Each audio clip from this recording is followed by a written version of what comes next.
let me say this first. I'm not perfect. And neither are you. And neither are any of the other minimalists that you watch on YouTube. We're not perfect.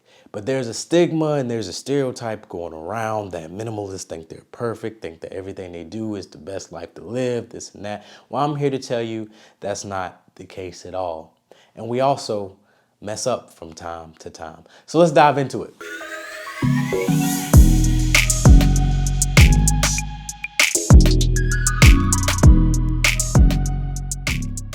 So like I said, I'm not perfect. I don't claim to be perfect. And this minimalism journey is still a challenge. It's always a challenge. It's always going to be a challenge. Because like I always say, we always grow up with things in mind that we need to have in order to look a certain type of way. Or there's things that we've been so used to buying that makes us feel a certain type of way.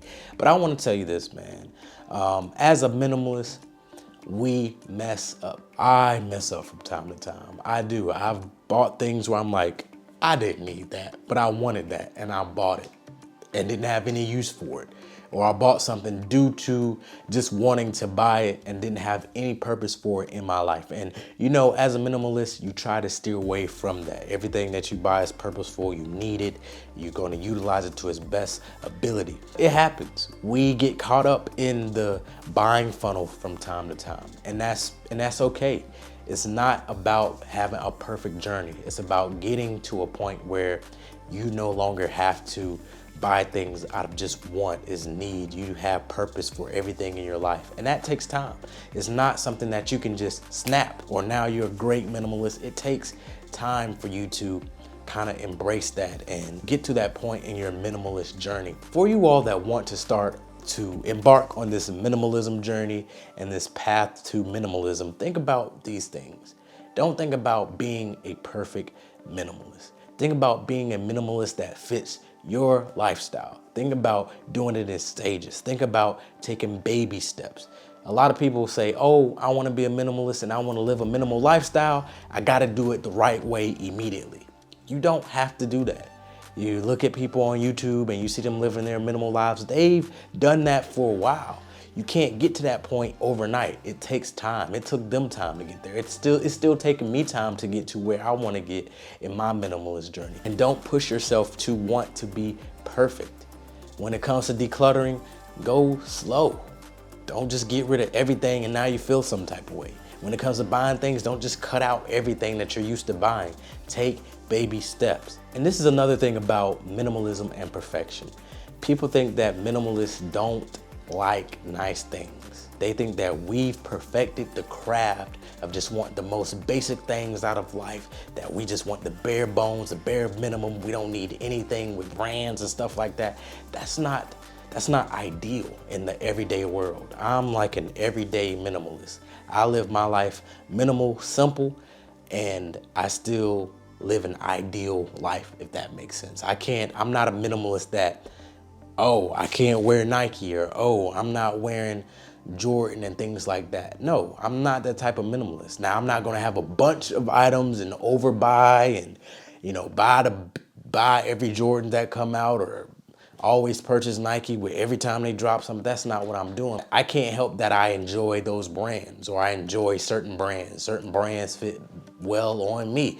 You know, like there's things that you have to continue to buy just because it makes you happy and it's fulfilling to you, if that makes sense. If you're trying to become a minimalist and then you're thinking about getting rid of things that make you happy, like if you like buying cars, if you're a car person and you're becoming a minimalist and you're like, I'm getting rid of my Mercedes because I'm a minimalist now and I'm getting a Prius. If that Mercedes made you happy, you paid it off, the car payment isn't that much, and it made you happy, why get rid of it? Just because you're a minimalist. Like, those are things that people think minimalists have to do, but essentially that's not what that's not ideal. You know what I'm saying? You shouldn't get rid of things that make you happy, that makes you fulfilled in your life. And that comes to the perfection. People think that it's a perfect life whenever you're a minimalist. Like you have everything figured out, you live in bare bones. Like, no, that's not the case at all. Now, another thing that you have to think about when it comes to minimalism is the perception that people have of you. People think that you live a perfect life, or you have everything figured out, or you are extra organized and it's perfect here, perfect there. That's what people assume when they hear minimalist, simple living, basic things. They think that you feel like you have it all figured out, and you feel like everything that you do and own is going to be of value and purpose, which most of them should. But 9 times out of 10, there's going to be things that you have that don't have any meaning in your life. That's just human.